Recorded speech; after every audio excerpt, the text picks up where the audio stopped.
السلام علیکم ورحمۃ اللہ وبرکاتہ۔ ہم نے حروف مدہ والی تختی پڑھی ہے۔ آج ہم لین اور حروف مدہ میں فرق پڑھیں گے۔ یعنی حروف مدہ 3 تھے اور حروف لین 2 ہیں، واو اور یا۔ پہلا لین، واو ساکن سے پہلے اگر زبر آ جائے تو واو لین ہوگا۔ اس کی مثال ہے تا واو زبر تو، سا واو زبر سو، اور جیم واو زبر جو۔ اب دیکھیں پہلے لفظ میں واو ساکن ہے یعنی جزم والا ہے، اور اس سے پہلے لفظ کے اوپر زبر آ رہا ہے، تا کے اوپر زبر ہے، ادھر سا کے اوپر زبر ہے، ادھر واو ساکن سے پہلے جیم ہے اور اس کے اوپر زبر ہے۔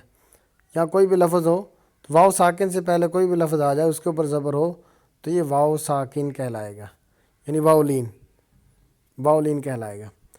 جی نمبر 2، یا ساکن۔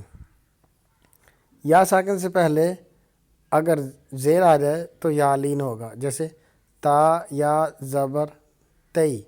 دیکھو یا ساکن سے پہلے اگر زیر آ جائے تو وہ مدہ ہوگا، تا یا زبر تئی، سا یا زبر سی، جیم یا زبر جئی وغیرہ۔ اور لین کو کرنا کیا ہوتا ہے؟ لین کو نرمی سے پڑھتے ہیں، لین کو نرمی سے پڑھنا ہوتا ہے۔ جی اب مدہ اور لین میں فرق کیا ہے؟ مدہ اور لین میں فرق، پہلا فرق بنیادی یہ ہے کہ مدہ میں واو ساکن سے پہلے پیش ہوتا ہے، مدہ میں واو ساکن سے پہلے پیش ہوتا ہے، جبکہ لین میں زبر ہوتا ہے، لین کے اندر زبر ہوتا ہے۔